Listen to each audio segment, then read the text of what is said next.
Selamat pagi saudara, shalom, puji Tuhan. Ada satu hal yang menggelisahkan saya, tentu juga kepada saudara sekalian,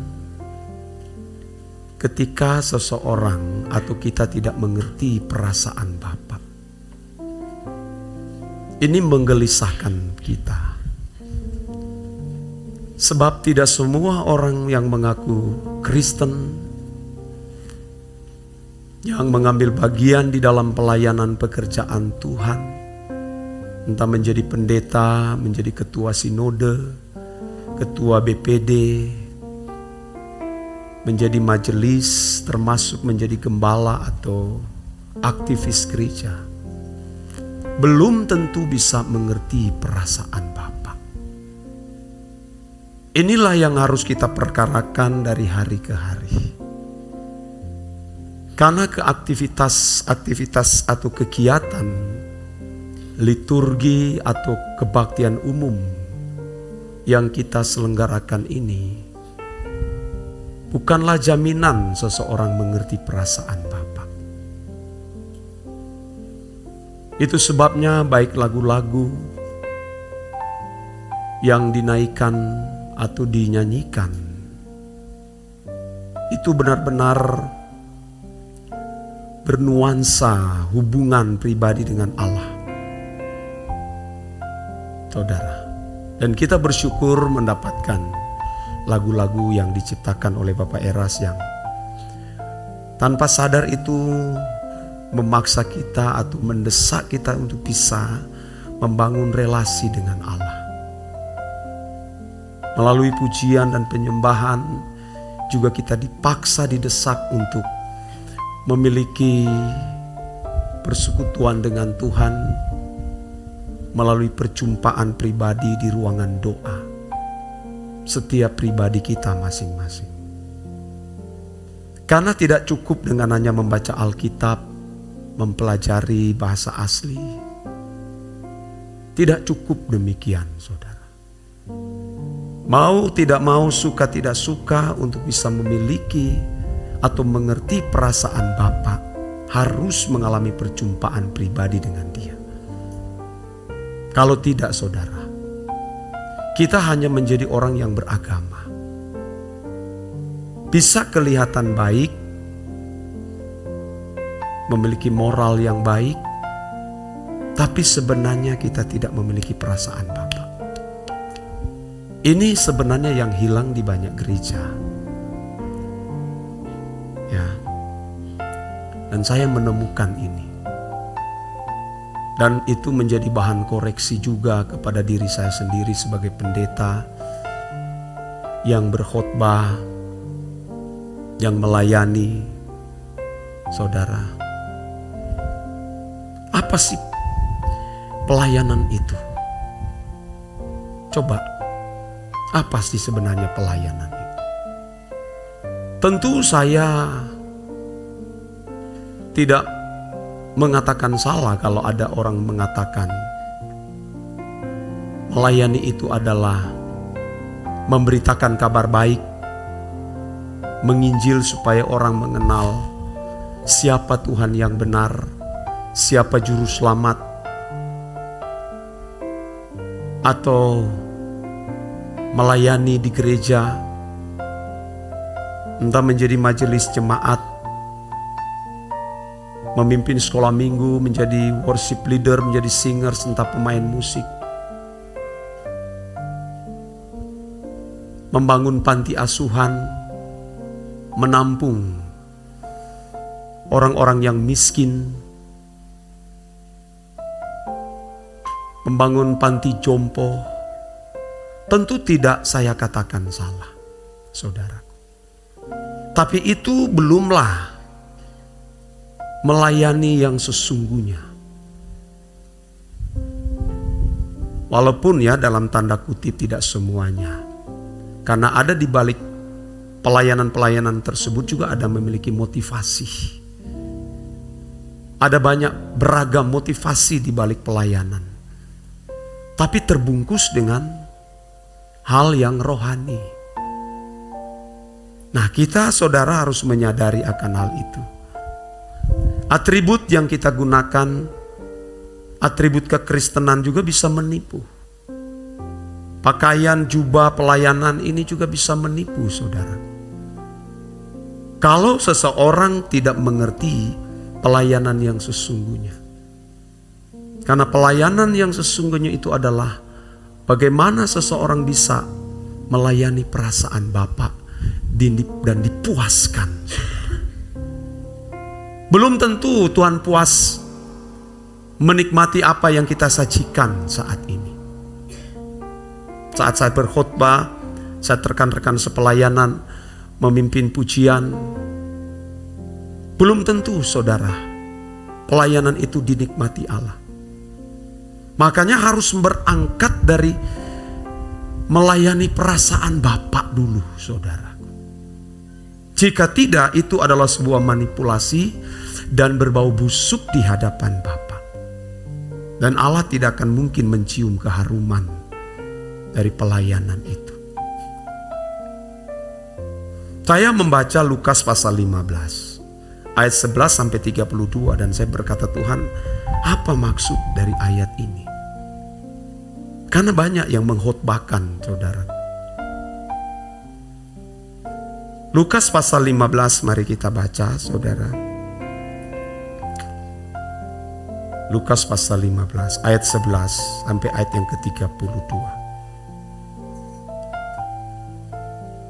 Panjang ya, tapi tidak apa-apa. Kita baca saja perlahan-lahan. Ini perikopnya adalah perumpamaan tentang anak yang hilang. Yesus berkata lagi, ada seorang mempunyai 2 anak laki-laki. Kata yang bungsu kepada ayahnya, Bapa, berikanlah kepadaku bagian harta milik kita yang menjadi hakku. Lalu ayahnya membagi-bagikan harta kekayaan itu di antara mereka. Beberapa hari kemudian anak bungsu itu menjual seluruh bagiannya itu, lalu pergi ke negeri yang jauh. Di sana ia memboroskan harta miliknya itu dengan hidup berfoya-foya. Setelah dihabiskan semuanya, timbullah bencana kelaparan di dalam negeri itu, dan ia pun mulai melarat. Lalu ia pergi dan bekerja pada seorang majikan di negeri itu. Orang itu menyuruhnya ke ladang untuk menjaga babinya. Ini orang Yahudi ini sampai disuruh jaga babi. Kalau jaga ayam masih lumayan. Lalu ia ingin mengisi perutnya dengan ampas yang menjadi makanan babi itu. Ini benar-benar kolaps ya. Tetapi tidak seorang pun yang memberikan kepadanya. Jahat ya dunia ini. Ampas pun tidak diberikan. Lalu ia menyadari keadaannya, katanya, betapa banyaknya orang upahan Bapakku yang berlimpah-limpah makanannya. Tetapi aku di sini mati kelaparan. Aku akan bangkit dan pergi kepada Bapakku dan berkata kepadanya, Bapa, aku telah berdosa terhadap sorga dan terhadap Bapa. Aku tidak layak lagi disebutkan anak Bapa. Jadikanlah aku sebagai salah seorang upahan Bapa. Maka bangkitlah ia dan pergi kepada bapaknya. Ketika ia masih jauh, ayahnya telah melihatnya, lalu tergeraklah hatinya oleh belas kasihan. Tergeraklah hatinya oleh belas kasihan. Ini mestinya kita harus kenakan loh. Katakan amin. Saudara harus mengenakan belas kasihan. Ayahnya itu berlari mendapatkan dia, lalu merangkul dan mencium dia. Padahal ini sudah bau babi ini. Iya, tapi masih mencium ya. Saudara bersedia tak mencium orang-orang begini? Ada satu ibu-ibu tadi ya di sini ya, oma-oma. Dia datang ibadah 1 jam di sini. Dia benar-benar menyembah 1 jam. Dia pikir sudah selesai, padahal baru sesi pre-worship. Jadi dia udah pulang, dia kasih tinggal persembahan. Dia isi di sini itu nih, kelihatan ada 10.000 di sini. Saya kaget lihat tuh, ini cabut tisu kok cabut uang. Aduh, kalau dia 100.000 saya kasih tahu sama kamu tuh. Aduh saudara. Ya. Ayat berapa ya? 22 ya? Atau ayat berapa? Udah lupa ini. 21. Kata anak itu kepadanya, "Bapa, aku telah berdosa terhadap sorga dan terhadap Bapa. Aku tidak layak lagi disebutkan anak Bapa." Tetapi ayah itu berkata kepada hamba-hambanya, "Lekaslah bawa kemari jubah yang terbaik. Pakaikanlah itu kepadanya dan kenakanlah cincin pada jarinya dan sepatu pada kakinya." Ini kalau dapat bapak seperti ini ya, luar biasa ya. Walaupun sudah nakal, pulang masih disambut lagi. Bukan sambut dengan rotang, tapi sambut dengan pemberian-pemberian. Ada bapak-bapak begitu di sini. Saya belum menemukan karena bapak saya lain. Kalau saya diketemukan nakal, yang disambut itu cambuk sapi. Aduh, cambuk. Bukan cuma cambuk, pernah pedang loh saudara. Begitu saya sampai di rumah, ditanya, "Dari mana kamu?" Waduh, pedang udah cabut itu, mau dipotong. Untung kita masih bisa ditobatkan, bisa diubahkan. Nah, ada bapak begitu di sini ya. Bapaknya Ibu Holifa baik-baik pasti ya. Bapaknya Jay baik ya. Oh, kita merindukan ada bapak seperti ini. Bapak-bapak ini mesti bertobat. Saudara baca Alkitab atau tidak? Nah, ayat 23 ya.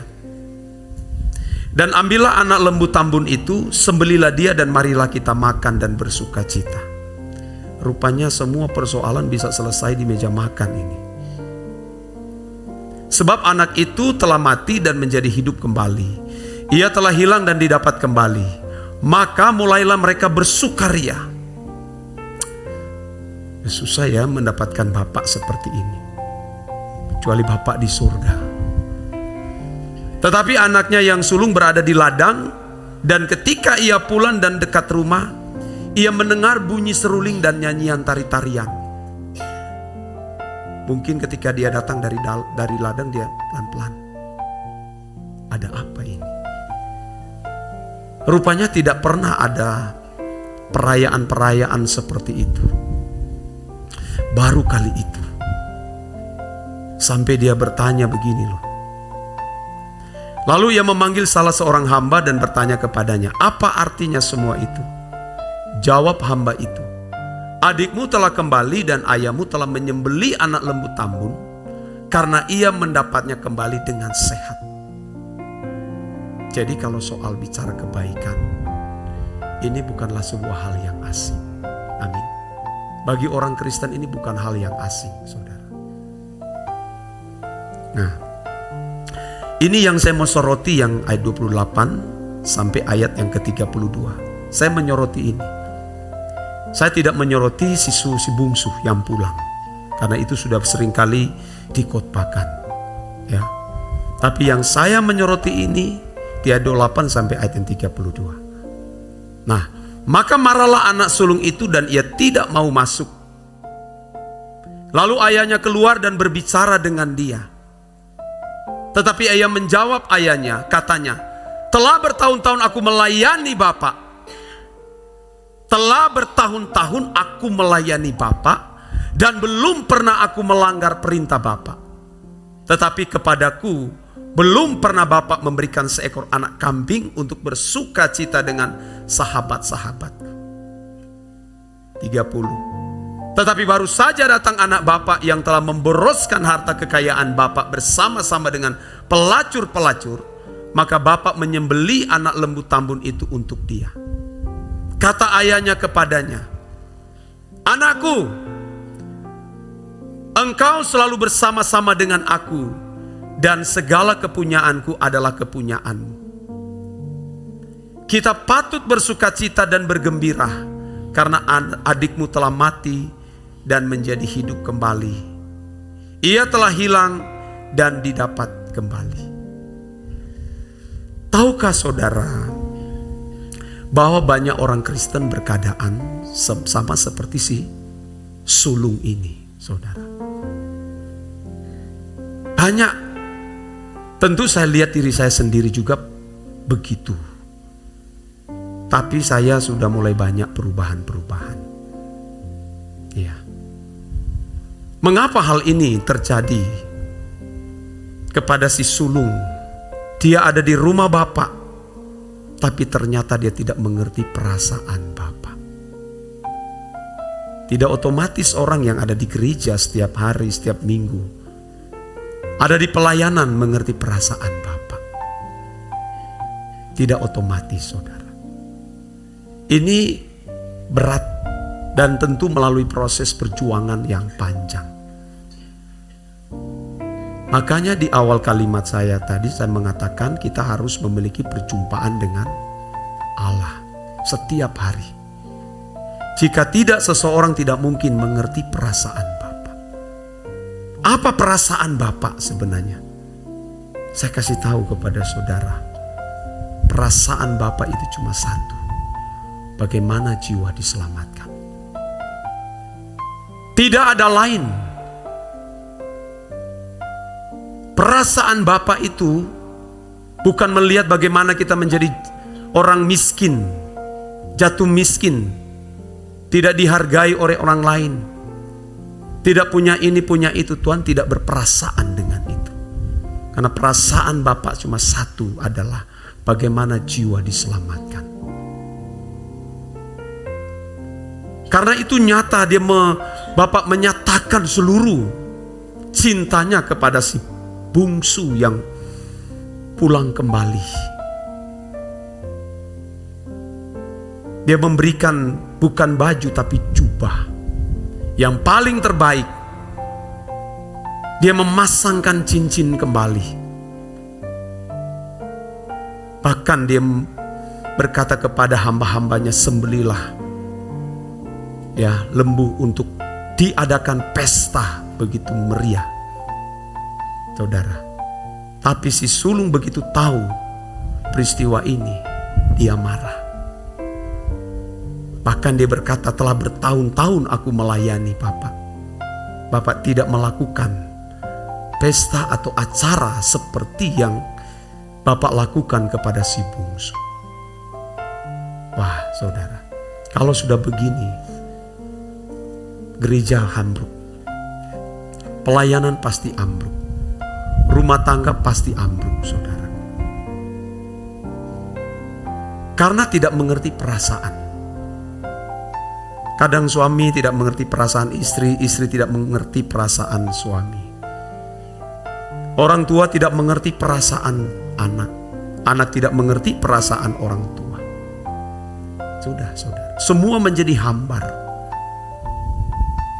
Dan saya kira, saudara, pemicu konflik terbesar baik di rumah tangga maupun di gereja itu cuma karena soal perasaan.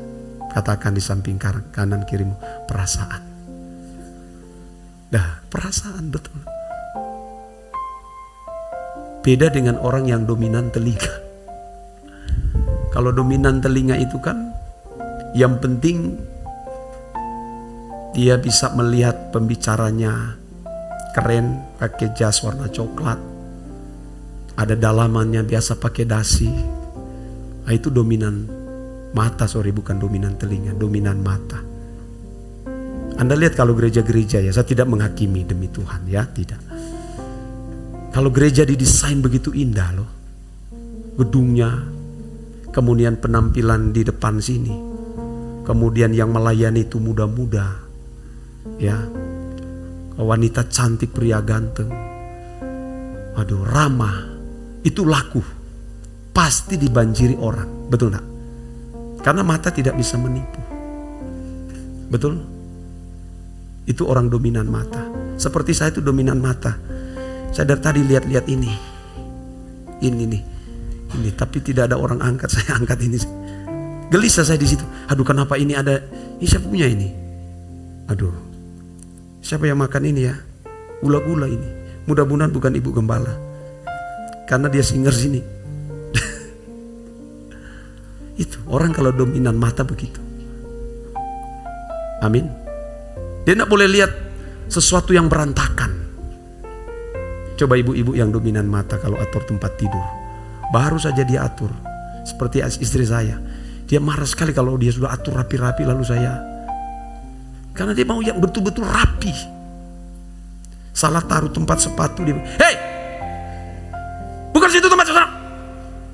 Kita aja sama Ray, betul. Ray begitu. Aduh, mana Gideon saksi mata. Itu dominan mata itu. Kalau lihat baju-baju berantakan seperti di rusun begitu kan, itu banyak tak jelas tempat, bukan tempat jemuran ditaruh tempat jemuran. Kadang kursi ditaruh baju-baju. Itu orang yang bukan dominan mata itu ya biasa-biasa aja. Tapi kalau orang dominan mata, baru dia masuk begini, aduh sudah nggak mau masuk situ saya. Ya. Apalagi kalau dia lihat kucing duduk di tempat, sedang tidur di tempat duduk, dia sudah tidak mau masuk lagi situ. Apalagi disuruh duduk, dia banyak alasan. Sorry ya Pak, Bu, kita mau cepat-cepat. Betul? Iya, itu dominan mata loh. Makanya kalau suami-suami punya istri lalu dominan mata, bahaya. Anda tidak bisa bawa dia ke mall, habis uangmu. Iya. Di kartu ATM itu bisa selesai dalam hitungan, bukan jam, hitungan menit selesai itu. Karena di model dia semua dia mau lihat. Wah ini bagus, tiba-tiba sudah ada di sudut sana lagi lihat sepatu. Pindah lagi di sudut sana lihat tas, lihat baju. Ya suami yang ikut, sedikit lagi Pak. Ya perasaan Bapak sudah beli aja supaya Mam ke gereja kan kelihatan cantik. Ya kalau perlu menyesuaikan, kalau rambut merah, iya kan, pakaian jadi merah, tas harus merah, sepatu merah, begitu. Tapi tidak ada di sini toh, di luar sana. Tapi mungkin kumpul sini. Oh, tapi nah ini pelangi-pelangi ini semua, tidak ada seragam, pelangi-pelangi, begitu. Oh, saya juga, untung saya tidak pakai sepatu coklat. Tidak penting ini. Itu dominan mata. Kalau orang tidak dominan mata, dia tidak peduli mau rapi, yang penting dia enjoy saja. Tapi dampak atau efek orang yang dominan mata itu, saya mau kasih tahu, mata keranjang. Kenapa ketawa? Miss kita ketawa sama Jaya. Oh enggak ya, beda dulu toh. Sudah enggak sekarang. Ada yang suami-suami dominan mata? Itu mata keranjang itu luar biasa. Kemarin saya di mana, di Bitung ya, lagi berdoa seseorang, saya sempat mention ini, dibilang itu Pak dia. Aduh, mata keranjang, tapi keranjangnya sudah dibuang, matanya diambil dipasang lagi.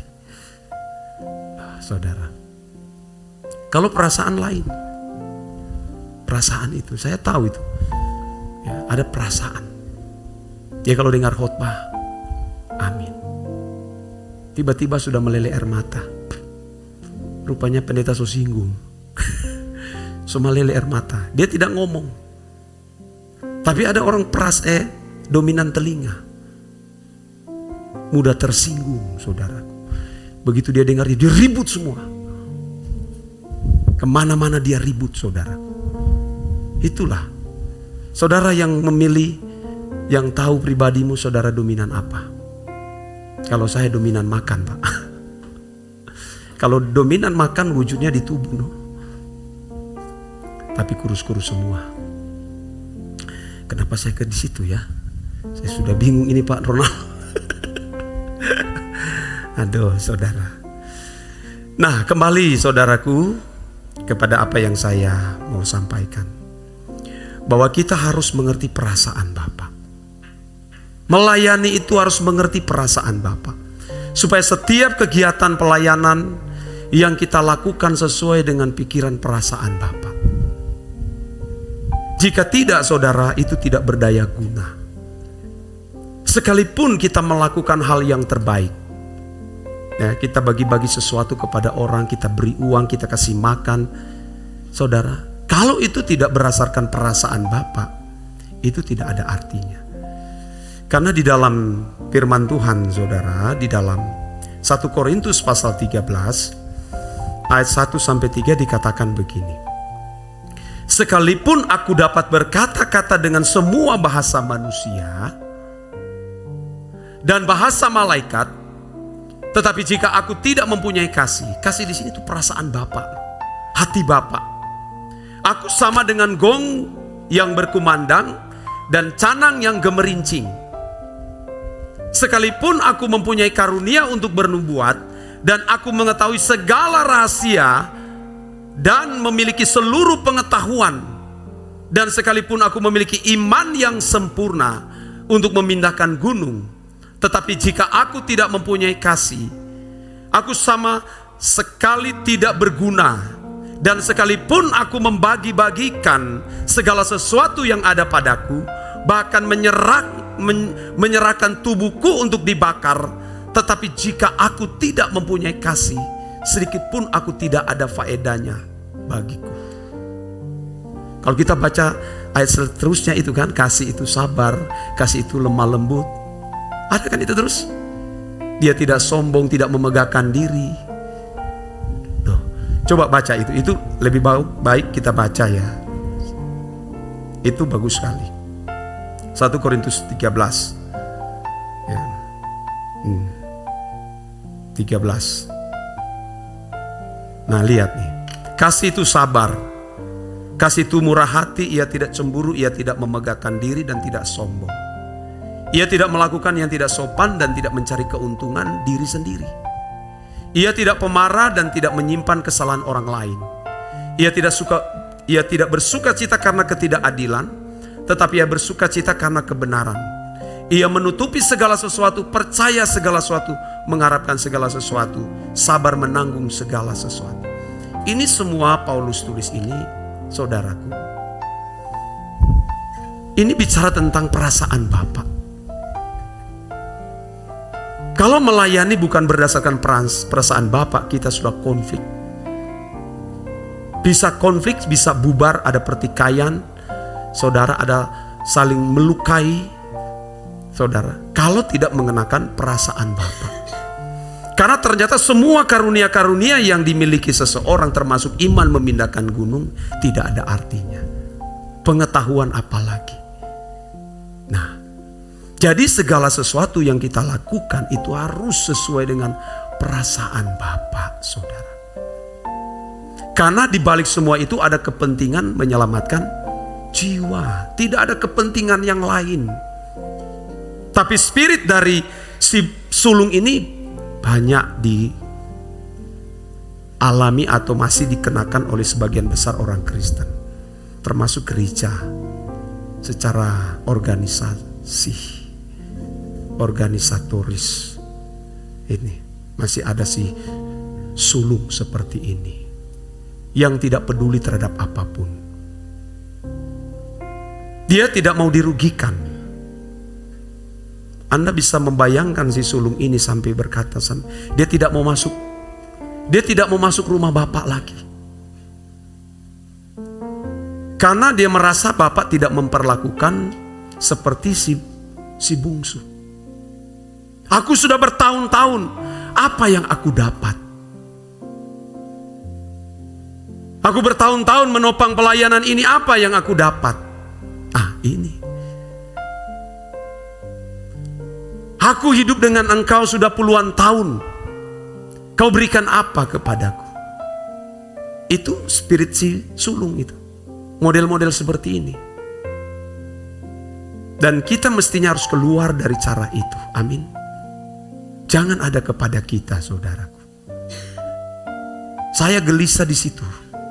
Jangan sampai kegiatan pelayanan seperti ini orientasi seperti si sulung. Ketika aku tidak dihargai, tidak dianggap, tidak dipandang, tidak diberi sesuatu. Masihkah aku mengasihi Bapa? Kalau si sulung sampai dia keluar rumah, tidak mau masuk. Banyak jemaat begitu ketika tidak dikunjungi ulang tahunnya, dia ribut. Saya yang kasih speaker, saya yang kasihnya piano. Dia akhirnya tidak mau datang ke gereja lagi. Itu setan sulung itu. Setan sulung. Nggak ada di sini, amin. Apalagi saya dengar, Bapak tidak kasih jabat tangan dengan orang itu. Dia marah sampai dia tidak mau gereja. Kamu setan sulung tahu. Apa urusan jabat tangan dengan iman seseorang? Waktu COVID dibilang dilarang jabat tangan, Anda biasa-biasa aja. Anda sendiri pun tidak mau kasih tangan, betul gak? Jangan-jangan. Apa urusan gitu? Soal jabat tangan dengan soal urusan kita dengan Tuhan. Tidak ada urusan itu. Kamu seperti orang-orang Yahudi. Murid-murid itu kenapa makan tidak cuci tangan? Tidak selamanya kan saudara. Kalau ada kesempatan saya kasih tangan, enggak apa-apa. Tapi kalau orang enggak kasih tangan kepada saudara, lalu berkata, lihat tuh ibu gembala. Itu saya dengar loh di jemaat ini. Itu setan sulung itu harus keluar dari dalam diri kita. Amin. Apa urusan? Bukan berarti orang tidak kasih tangan, bukan berarti dia tidak menghargai, tidak mencintai kamu. Sangat mencintai. Saudara, Anda bayangkan kalau saya diduka ya. Kadang-kadang saya kasih tangan ini satu, di sebelah saya tidak kasih tangan, perasaan. Nah, saya kan sering kali baper begitu. Akhirnya saudara, waktu saya habis. Saya selesai salaman. Ada yang pegang rokok, saya salaman. Selagi saya salaman. Iya. Ada mungkin tuh garuk-garuk di pantat begini, mau ndak mau saya kasih salam. Daripada saya dikatakan pendeta sombong. Aduh. Ada yang saya baru lihat, dia baru buang. Akhirnya begitu saya sampai cepat-cepat lap, kasih tangan saya. Aduh. Saya sampai mau garuk di sini. Aduh, tahan aja ke kiri. Nggak perlu begitu, amin saudara. Nggak ada di sini, amin. Di luar sana. Tapi hari ini kumpul sini. Jangan begitu, saya tidak mau lihat lagi begitu ya. Anak-anak itu, anak kecil begitu. Apaan itu? Yang kita pikirkan perasaan Bapak. Saudaraku. Apapun yang kita lakukan itu harus sesuai dengan pikiran Bapak. Karena kalau tujuan kita saudara jiwa, kita tidak akan ribut dengan masalah-masalah kecil. Tidak akan ribut saudaraku. Tidak mungkin konflik hanya dengan perkara-perkara itu. Wes kalau you mau ambil. Ada spirit si sulung ini harus dimatikan dalam diri kita. Amin. Termasuk kalau Anda punya kakak beradik ya. Kalau kakak mamanya belikan adiknya pakaian lebih mahal dari kakaknya. Kakak gak usah cemburu loh. Mama, kenapa adik kasih beli harga yang mahal? Begitu kan? Akhirnya kakak jadi dia sudah gak mau lihat lagi wajahnya adiknya. Iya, nah ada begitu. Aduh kamu ini, jangan begitu, amin. Bilang sama-sama, roh sulung harus dimatikan. Iya, roh sulung harus matikan itu dia. Iya. Kalau ada pembagian warisan, pembagian tanah, kakak dapat lebih, adik gak usah cemburu. Amin. Tak usah. Kak bersyukur, mama bagikan, papa bagikan lebih. Bersyukur, bersuka cita. Karena yang penting bagaimana jiwanya diselamatkan. Saya pun kalau hadir di salah satu acara, tiba-tiba mereka tidak tahu saya sebagai pendeta. Om bisa nak pungukan sampah itu? Saya pergi pungut. Saya ambil aja, nak apa-apa. Yang penting aku bisa melayani perasaan Bapak. Ada satu lagu itu kan. Apa ya? yang bertalian dengan perasaan Bapa? Bukan yang lagu slow. Apa dulu? Ada yang ada Stefani pe lagu itu.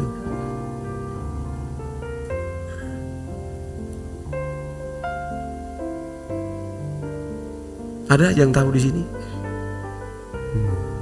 Ada? Apa? Ada.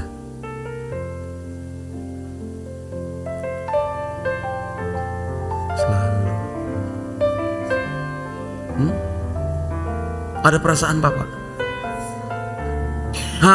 Itu dia. Itu dia. Coba ulang.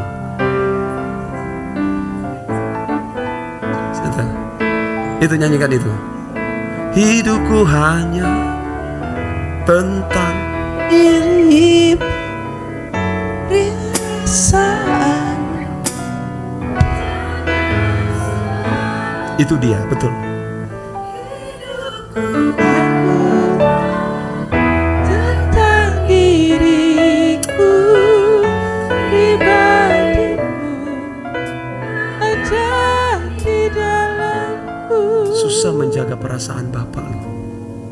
Apalagi kalau kumpul keluarga begitu tuh.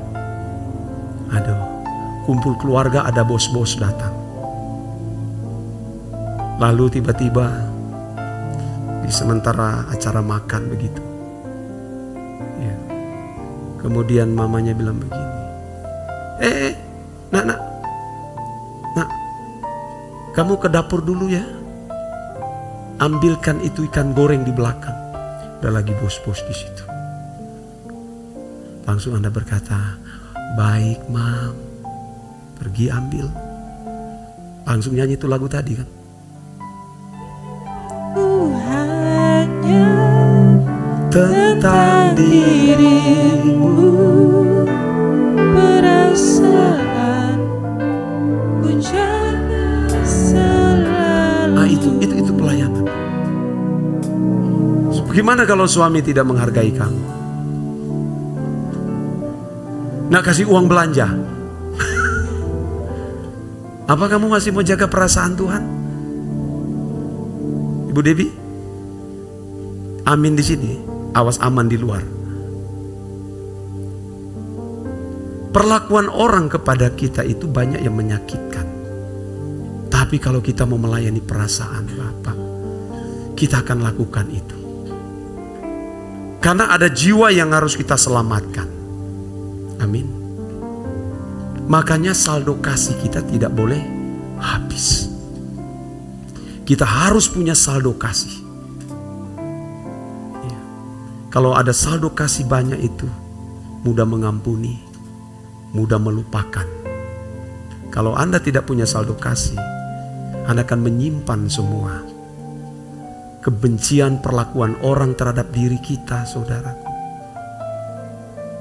Saudara di tempat pekerjaan dapat jabatan bagus apalagi bertalian dengan uang. Ada kesempatan Anda menyelewengkan uang itu, tapi engkau berkata dengan lagu tadi, hidupku hanya tentang dirimu, perasaanmu ku jaga selalu. Hidupku bukan tentang diriku, pribadimu ada di dalam pribadi ada di dalam. Kalau pria-pria ya yang sudah menikah lihat nona-nona cantik kayak nano-nano, langsung menyanyi lagu itu. Itulah pelayanan yang sesungguhnya. Bukan kita tenggelam dengan keasikan pelayanan seperti ini. Waduh, ini bisa manipulasi. Oh tentu kita akan lakukan. Tapi harus dimulai dengan pelayanan yang benar, melayani perasaan Bapa. Tidak mungkin orang yang melayani perasaan Bapa lalu dia mau bohong, dia mau berdusta. Termasuk pekerjaannya tidak mungkin dia asal-asalan, karena dia melayani perasaan Bapa di situ. Siswa kalau dapat ujian tidak mungkin dia nyontek, karena perasaan Bapak yang dia jaga. Sebab Bapak hidup di dalam diri kita. Kalau Paulus bahasakan, bukan aku lagi yang hidup, melainkan Kristus yang hidup di dalam aku. Amin. Iya. Saudara bersedia melayani perasaan Bapak. Kadang saya mau khotbah tinggi, tetapi saudara sulit mau menangkap. Saudara, agak sulit, tapi tidak apa-apa. Karena yang hadir ini kan beragam. Ada yang cepat, ada yang lambat. Tapi saya sederhanakan begitu. Saudara keluar dari tempat, dari gereja ini pulang. Tiba-tiba ada orang yang bentak saudara di depan. Bagaimana? Atau di jalan ada yang ngebut-ngebutan begitu. Lalu menyerempet. Waduh, saudara langsung panas hati. Kurang ajar dia tidak tahu siapa aku. Ya. Kalau dulu begitu saya. Begitu dia mau serempet, dia lewat sama. Wah. Sekarang saya pikiran positif sekarang. Positive thinking. Mungkin istrinya lagi hamil dan mau melahirkan. Selesai. Atau jangan-jangan dia mau pergi ke pembuangan akhir. Ih, serius. Aman saya. Saya aman di situ. Itu salah satu kita menghindar dari dosa. Amin. Berpositif thinking.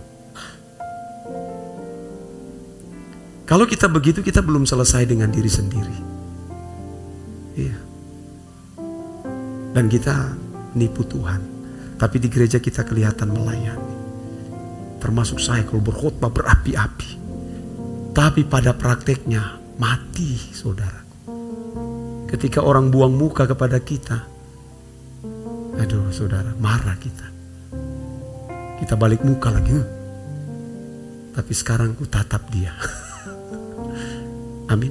Perasaan Bapak harus mengalir dalam hidup kita. Amin. Sehingga semua kegiatan yang kita lakukan itu menyenangkan Tuhan. Menyenangkanmu, menyenangkanmu dimanapun dan kapanpun dalam segala perkara. Menyenangkanmu, menyenangkanmu sejak di bumi sampai selamanya. Dari bumi, dari dunia ini kita harus belajar menyenangkan Tuhan. Amin. Jangan seperti si sulung itu. Itu anak kecil. Ketika tidak diperlakukan lebih terbaik dari anak si bungsu, dia marah. Saudara. Jangan, saudara. Kita diberi waktu oleh Tuhan untuk terus membenahi diri setiap hari. Ya.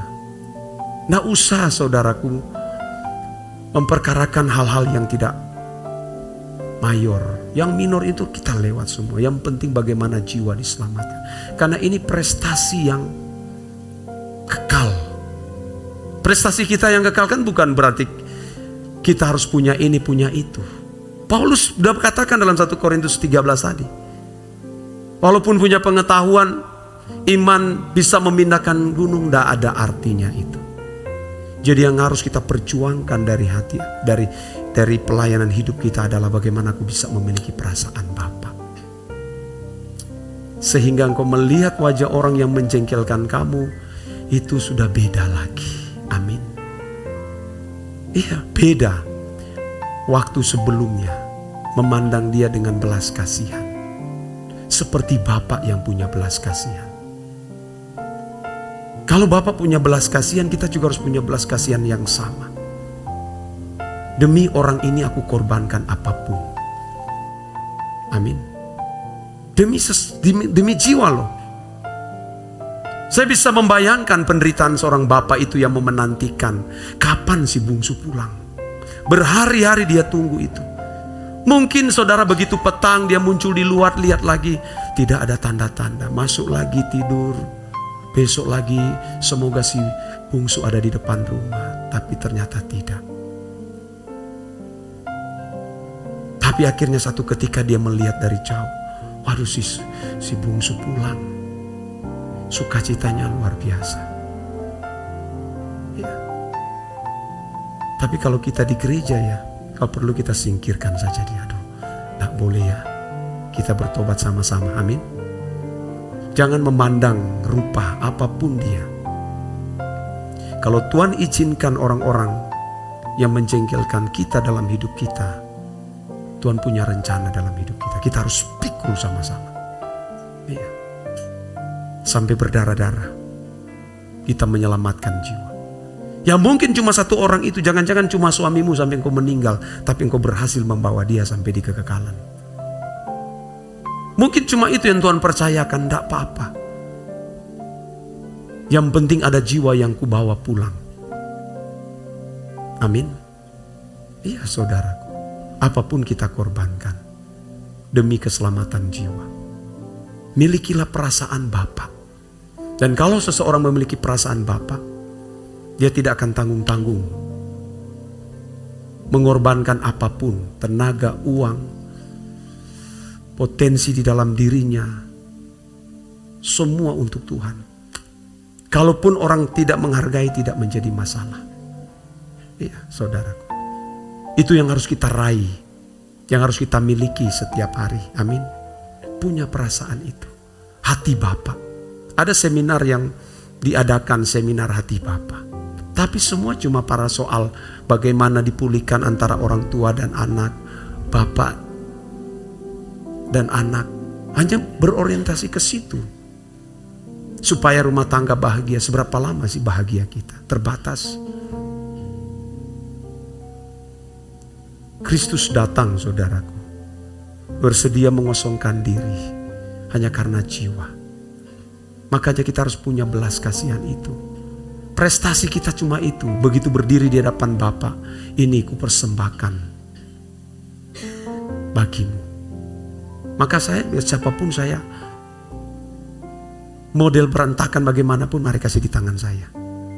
Saya berusaha untuk bagaimana mengubah orang ini. Makanya kita harus rohani, amin. Rohani saudara. Kalau kita tidak rohani, kita tidak bisa merohanikan orang lain. Tapi kalau kita rohani, spirit kita akan memancarkan. Iya, mungkin khotbah sesederhana ini, tapi orang bisa merasakan ada sentuhan Tuhan dalam hidupku melalui orang ini. Saya memikirkan itu. Saya berkata di doa pagi tadi, kan kita krisis generasi kan. Anak-anak muda kita sulit memenangkan mereka. Saya bilang di doa pagi, mudah-mudahan ada yang dengar. Tuhan, saya mau belikan anak-anak muda ini yang melayani jiwa-jiwa ini kendaraan. Saya akan belikan mereka satu kendaraan dan mereka pakai untuk melayani jiwa-jiwa. Kalau bukan kita siapa lagi? Saya mau tanya, gereja hari ini hanya sibuk bagaimana mendirikan gedung besar. Bagaimana kelihatan wow di mata manusia. Tapi tidak memperhatikan jiwa-jiwa sedang meluncur ke api kekal. Di Eropa habis, kekristenan ambruk, gereja-gereja mulai kosong. Dan anak-anak muda rata-rata ya terikat dengan apa? LGBT. Perkawinan sesama jenis sudah dilegalkan semua. Karena mendengar hal yang salah. Apa kita membiarkan mereka, menelantarkan mereka? Karena kan gereja hari ini mau nyaman. Mau nyaman saudara, tidak mau diganggu, tidak mau dirugikan. Seperti si sulung, tidak mau dirugikan. Kalau dirugikan dia ribut. Yang hanya terputar-putar dengan masalah-masalah yang fana. Tidak memperhatikan ada banyak jiwa menuju ke api kekal. Dan saudaralah di tempat ini, Tuhan mau saudara dipakai oleh Tuhan. Milikilah belas kasihan Bapa, Hati Bapa harus terpancar dalam hatimu, dalam hidupmu. Melihat jiwa-jiwa yang butuh diselamatkan, saudara. Karena waktu terus bergulir, kecepatan begitu luar biasa. Jangan sampai kita pulang dengan tangan yang kosong, tidak membawa sesuatu. Amin. Ngeri hari ini, saudara. Makanya kita jangan berorientasi dengan mau harapkan saya mau punya tanah besar lalu bangun gereja besar. Nggak usah. Kalau Tuhan berkata kontrak saja, kita kontrak. Amin. Yang penting ada jiwa-jiwa. Karena gereja ini hanya tujuannya merubah batinia. Batin manusia yang dirubah setiap hari. Sampai bisa mengenakan kehidupan Yesus. Amin. Hanya itu, saudara. Kan saya bicara di doa puasa kemarin. Kalau membuat orang jadi baik, gampang. Membuat orang tidak mencuri, gampang. Kasih saja hukum, dia jadi baik. Kalau kedapatan mencuri, potong tangan. Kalau kedapatan berzina, rajam dia dengan batu. Tidak mungkin mereka melakukan hal yang jahat. Betul? Hukum Yahudi itu cukup membuat orang memiliki moral baik. Tapi untuk soal batinia, saudara, bukan hukum. Bukan hukum, saudara. Makanya setiap kita harus menampilkan teladan Yesus. Amin. Teladan. Karena krisis teladan inilah, makanya kita tidak heran melihat banyak generasi muda. Banyak anak muda meninggalkan gereja. Masih bersyukur di tempat ini kita masih melihat anak-anak muda yang masih ada di gereja. Tapi di gereja-gereja lain tinggal oma-oma seperti Oma Caroline. Iya. Begitu Oma Caroline pulang, habis, saudaraku. Itu, saudara, yang menjadi pesan Tuhan bagi kita semua pada siang hari ini. Miliki hati Bapa, miliki perasaan Bapa. Amin.